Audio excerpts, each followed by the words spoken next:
Hello, everyone. To those just tuning in, welcome. To those who've been checking out sessions throughout the day, welcome back. We hope you're enjoying the content and looking forward to more awesome presentations coming up. A big thank you to our partners and speakers for helping us deliver a fantastic program. A quick reminder to join our Slack channel to interact with other attendees and join selected speakers for Q&A. You can find the link in the menu at the top of this page. Happy viewing. Okay, welcome. When I was asked actually if I could speak at the Growth Summit for product management, I thought about what can I contribute to that, okay? And the first thing I did is actually I started to research and look around what is out there in terms of why is growth so important, okay? And when you look at what you can find actually, there's a pretty interesting study from McKinsey out there. I don't know if you're familiar with it. It's from 2014 and it followed about 3,000 software companies and how they were growing and how far they got. And the title of it was Grow Fast or Die Slow. And I think that says is really all why growth is so important for software companies at least, right? When you see from those 3,000 companies here, about 800 made it to over 100 million. Okay, that's, what is that, like 30-something%? Made it to 100 million. Out of the 3,000, only 96 made it to $1 billion in revenue. And then it's going to get like 17 out of those only made it over 4 billion. So what this study more or less indicates is why growth is so important. And actually it says more than that. It says actually fast growth is really key to this. Otherwise, the company is going to die slow. And by the way, for the dying slow, I will add something with the following slides because dying slow cannot be that bad either, okay? So if you're dying in 15 years, and I've never planned a job for more than 5 years or whatever, so you can still have a really good job in one of these companies. The reason why I'm here and the reason, I guess, why I was invited is because I work for the #1 company up here on this chart. I work for UiPath, which is one of the fastest growing software companies in this report, at least, from Deloitte. UiPath is got famous with robotic process automation, which is a market that incredibly took off in 2017. Okay, I will speak more about the company in one of the later slides, but that's probably the reason why I'm here. The reason what I want to tell you, and I'm not talking about tools, I'm not talking about methods and whatever, but I try to share some of my experience that I have from the last 15 years of leading product management. And something that I wish somebody had done with me when I was at this stage maybe. Let me start with my first role that I took for VP of product management, okay? I was really naive when I got into this role. I was a CRM company and we were sitting together, the leadership team, every Monday morning. We talked about opportunities and there were 2 or 3 large opportunities, 1 million, 2 million revenue. The CEO stressed the fact that we need to do everything to support these opportunities. We did actually, we changed roadmaps, we promised features, we did everything we could do, okay? The CEO would look over to the sales guy, and ask the sales guy, what do you think are the chances that they come? And the sales guy would say like, well, 1 for sure, maybe 2, but 1 for sure. The quarter ended, none of them came, okay? We changed the entire roadmap, we changed features, everything. Guess what? Monday comes, we have the leadership meeting again, we're sitting in the room, all the same people, highly educated, smart people, okay? There's 2 or 3 large deals in the pipeline, we talk about them, we changed the roadmap, we changed the features. CEO asked the sales guy, what do you think? 1, maybe 2, but 1 for sure. And again, it didn't come. That's why I chose this picture. I don't know if you know the movie, actually, it's Groundhog's Day. Bill Murray in this movie wakes up every single day and runs through the same thing over and over and over again. And I felt in this scenario like this. And I asked the question, like, am I the only one who sees the pattern here, right? For me, what happened is I drifted off in literature, actually. I started to read books like How Smart People Can Make Stupid Decisions. I got into statistics like the Black Swan or Daniel Kahneman, behavioral economics, just to understand why people make the wrong decisions in this context? Now, when I started in product management, I had sort of a chart like this, which represented the skills that you need as a product manager, okay? And when you look on the left-hand side, you see all the tools that are actually necessary and needed for a product manager to do the business, right? You see the product life cycle, you see the Kano model, you see the Boston Square metrics, you see roadmaps where you participate to make sure your products come out with the right features, and then you have some data-driven analytics that you see how your users are actually using your products. As I moved more and more into the management roles, it became obvious actually that the organizational skills were more important for me, okay? So product management is actually a pretty cool place to be in a software company because it's at the heart of the business. You're deciding what goes into the product, but on the other hand, everyone has a good idea and everyone has an opinion, and I'm sure you know this. So when I use roadmaps now as a head of product management, I use them more to coordinate the organization, to align marketing and all the sales and everything with the releases that we are planning to do. When I use usage statistics, I use them to show the investor that we are actually investing in the right features so that they can trust us more or less that we know what we're doing, right? And there's much more. But what is interesting is actually when you look at this from a career perspective, you probably shift to the right. But if you look at it from a growth perspective, and especially the speed and growth of a company, it also shifts to the right.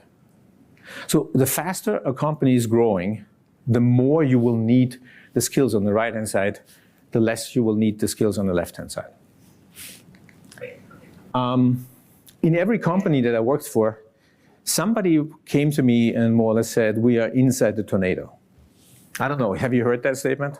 Does everybody know what it means, Jeffrey Moore, crossing the chasm inside the tornado? So none of these companies that I worked for at this time were in a tornado. Still, people were convinced or obsessed that they are in a tornado. That means they were obsessed with the idea of growing in an insane speed or something, right? Now, this one is, okay. So the animation killed a little bit here. So what I did is actually I broke down the companies by growth in terms of revenue growth and organizational growth. If you're not growing in revenue and not growing in people, then I would call you a walking dead. Okay, this is what McKinsey talks about in dying slow. It can take 15 years, but still you're dying. It's not that much fun. If you're growing in revenue, but you're not really growing in people, or you're only moderately growing, then I would call you a successful business. Okay, these upper left companies are actually quite interesting. Why are they interesting? Because for us as a product manager, these are the companies where you can actually really practice product management.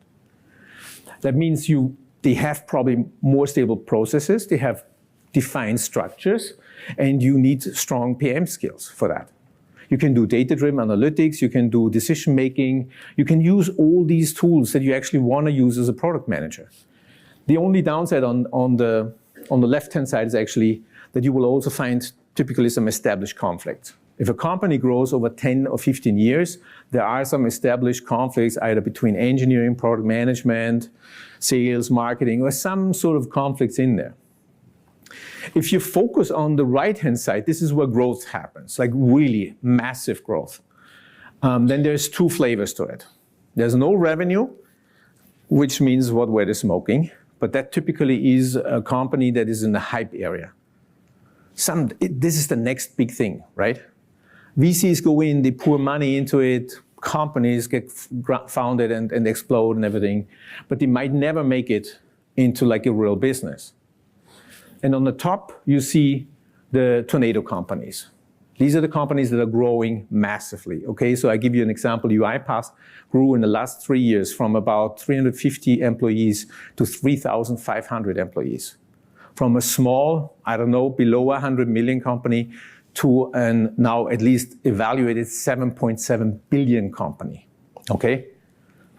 On this side, you find less processes.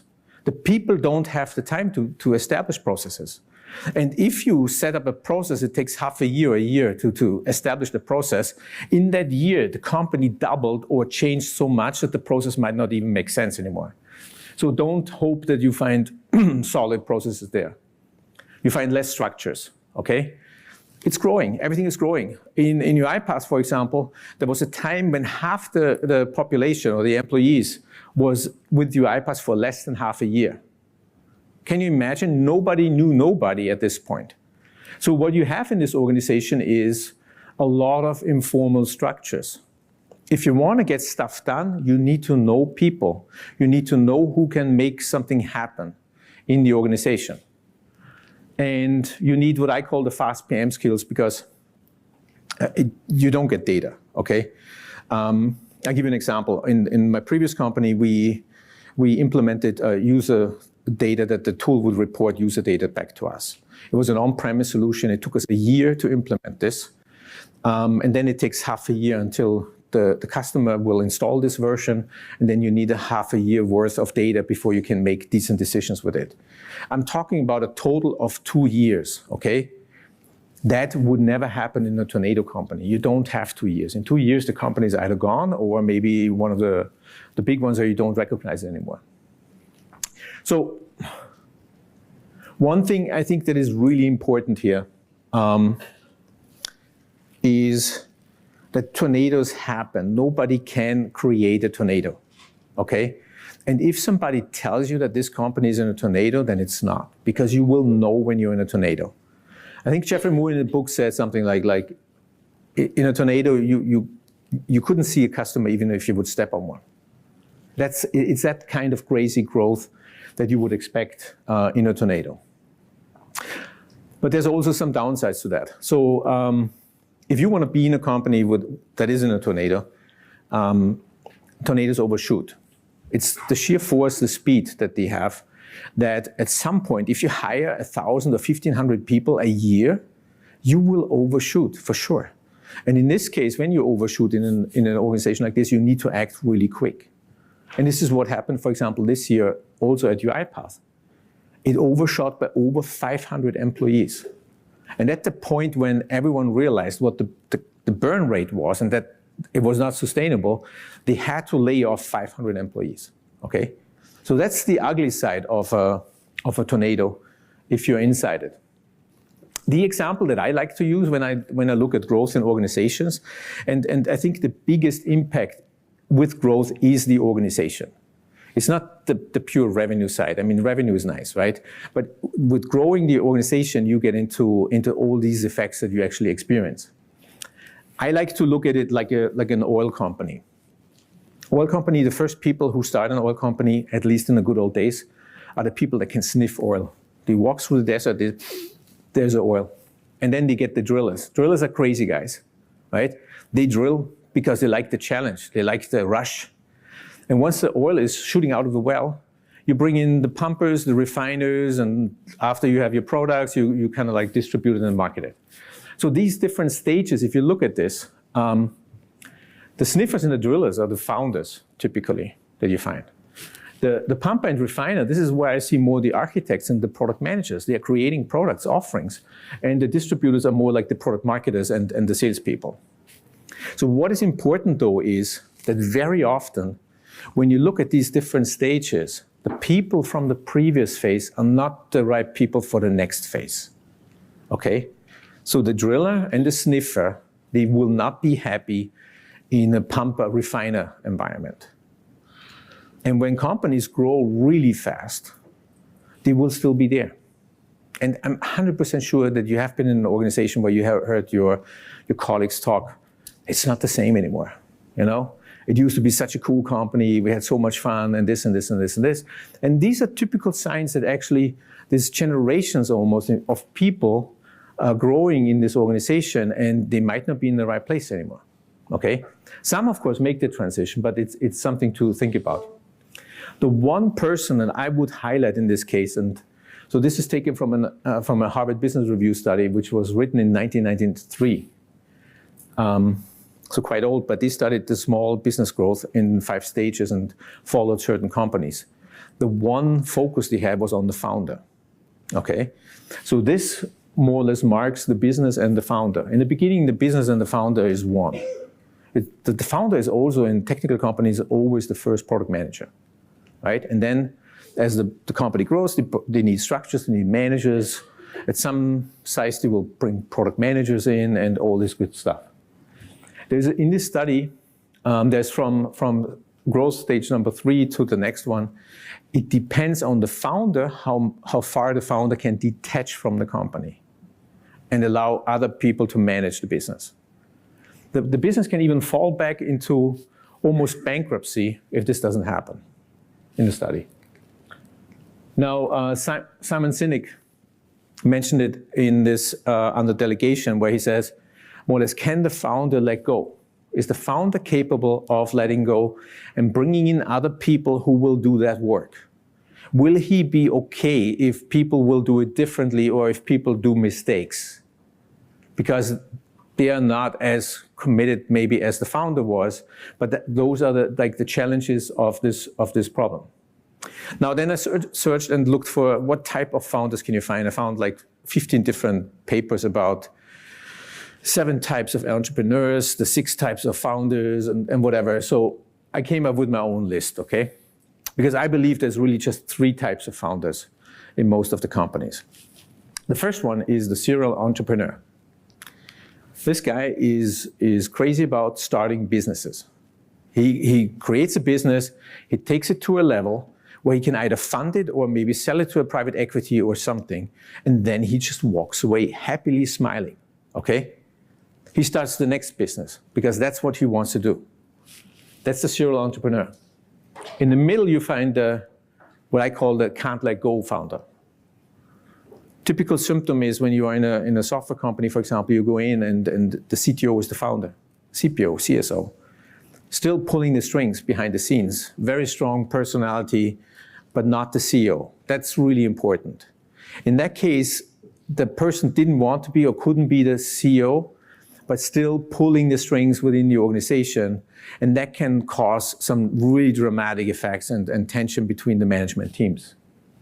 The only way how a founder can be the CEO is when you have a charismatic founder. And there's only a handful of them, right? I put a picture up there from this fine gentleman. I don't know if you recognize him. This gentleman is called Daniel Dines. He's the founder of UiPath, actually. He started UiPath in Bucharest about 15 years ago or 13 years ago. He's one of the most humble persons, by the way, when you meet him. The guy is a billionaire, more or less. But he's the nicest and most humble person, and he's very charismatic when he speaks in public. So then when I looked at the talk, I thought I picked the companies I worked for, and I labeled them. I call one the good, one the bad, and one the ugly. And then I went through it and thought about it, and actually, it's not possible. Every company has something good, something bad, and something really ugly. So I kind of switched it, and what you will see is now I actually look at these companies real quick and call out what was the good, the bad, and the ugly of that, okay? This is my first company. That was the one with Groundhog's Day. Update CRM is a CRM company that was founded in 1988. Actually, 5 years before Siebel Systems was founded. I don't know if you're familiar. There's young faces in here, but some may know Siebel Systems. Siebel Systems was the company that really created CRM as a system, okay? So this company was founded 5 years earlier, had some really good early successes. The tool was very popular. They got funding, and they actually went public. And the small print says, and they blew it, okay? For whatever they did, they never succeeded.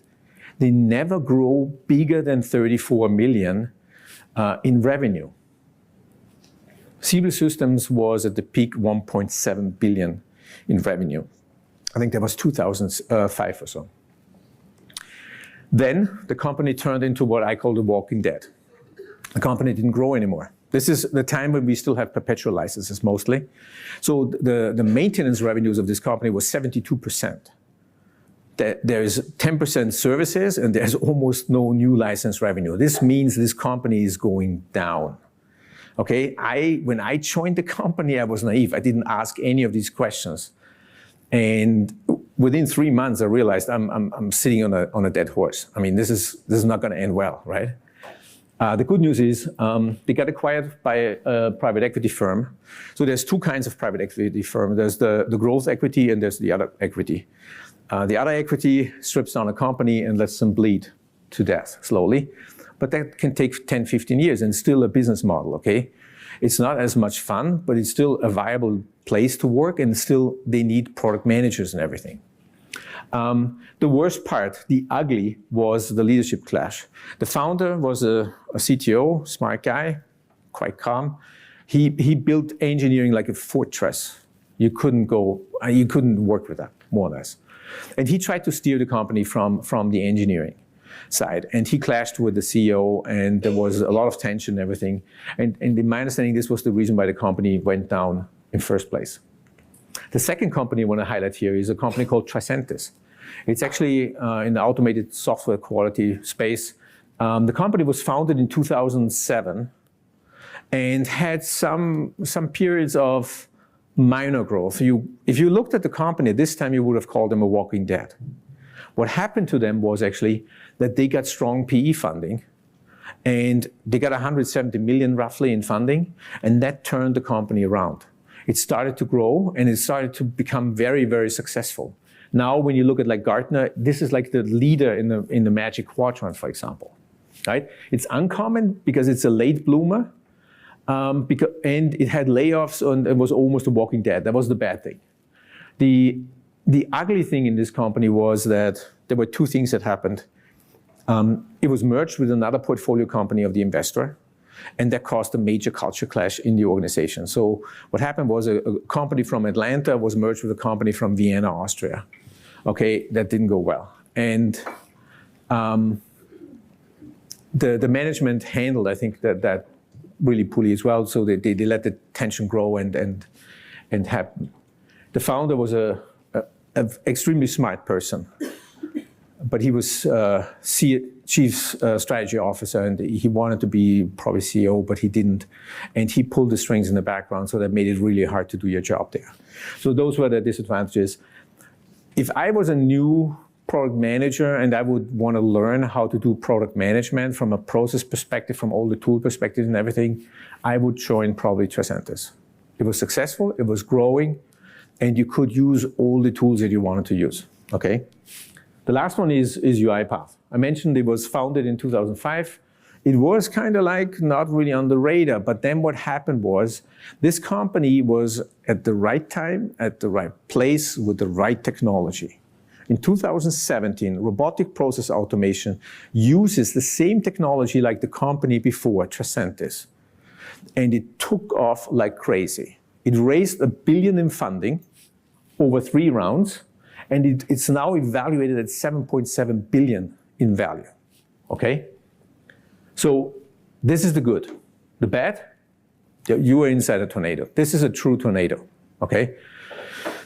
You meet people and they're here for 3 months, you feel like you're a legend because you are here for 8 months. I mean, it's crazy, okay? But the ugly thing is that this growth is partially out of control. You have a ton of initiatives going on. You have, well, overhired, which was corrected by layoffs, and you have a lot of informal structures, okay? If I was early in my career, this would not be the place where I would like to learn product management, to be honest. There's no data. I mean, there is data, but the data is changing so quick that you can barely make your chart and it's outdated. So I would actually start in another company and then maybe jump into one of these because it's a great experience to see that. So the last slide more or less here is an ace that you can keep. I don't know, the audience looks fairly young. Kenny Rogers, The Gambler, is a American country song. And I want to give you an ace that you might be able to use in your next interview, next job choice, okay? Choose the right company, the growth type company that you want to work in, okay? if you want to use your tools, if you want to learn the skills, and if you want to be a process-focused, data-driven and everything, I think a moderate growth company is probably perfect. If you jump into a NATO, you will not use those tools, okay? You will be like crunching and doing whatever you can. There's two things that I always ask when I take on a new role is ask about transparency and about structures. Transparency, from my experience, is the biggest red flag that I found in organizations. If the backlog is not open, or if engineering has their own backlog, or if they use different tools, whatever, name it, red flag goes up, okay? This is something you have to be careful about. Structures, ownership, responsibility, the same thing. And ask about the founder. My recommendation is when you're in an interview, ask who the founder, or do some research about the founder. Maybe you can even get an interview with him, okay? And ask him what his plans are, what he's, what type of person he is. Because the worst thing that can happen is that you're somewhere in a Walking Dead company where there's zero transparency because engineering put a fortress around them and the founder is an absolute can't let go. In that case, I will keep it with Kenny Rogers. You gotta know when to hold them, know when to fold them, know when to walk away, know when to run. Thank you, guys. Thank you.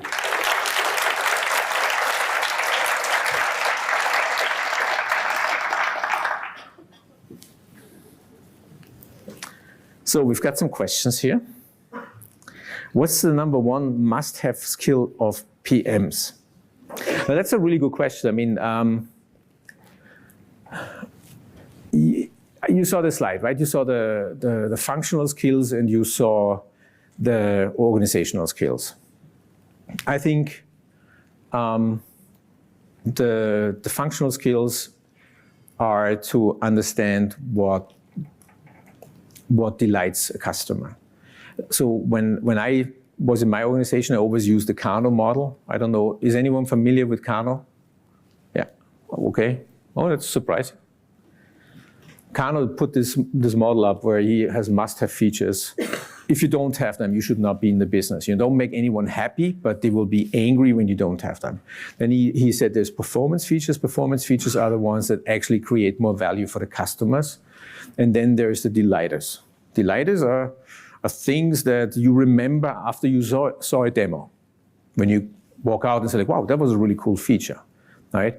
And so I think every product needs to have the right set, the right combination of these three components. You have to have the must-haves, you need performance, but you also want to have delighters.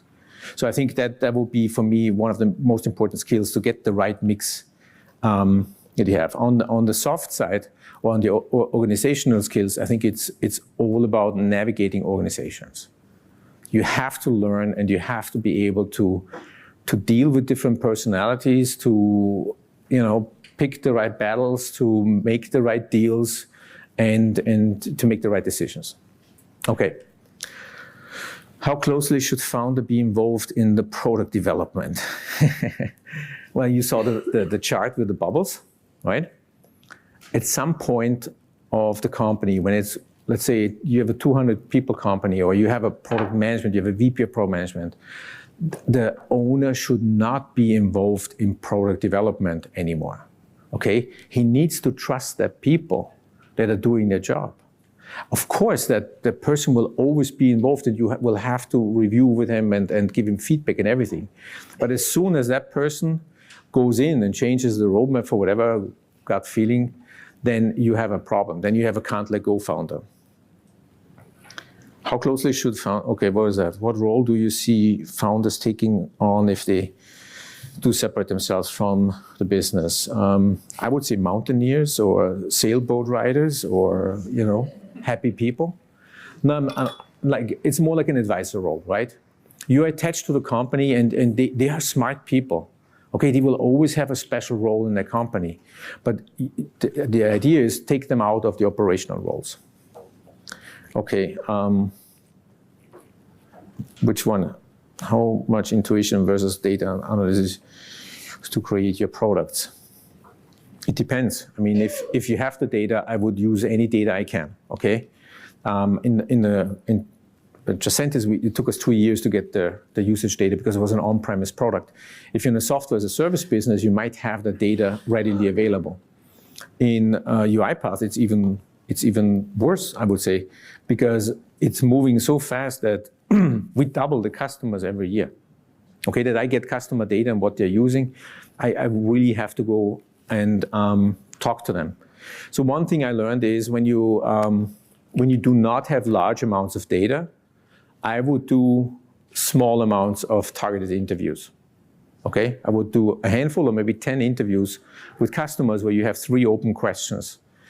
You ask about the topics, and at the end, the last question I usually ask is, imagine you meet a genie in a bottle and you have 3 wishes. What would those 3 wishes be? And with those interviews, when you read them afterwards, you will find out you get a really good impression of what these customers need.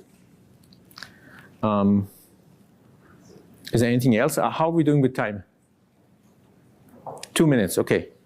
How should a VP of product behave when the company grows at a very fast rate, and what should he do to keep up?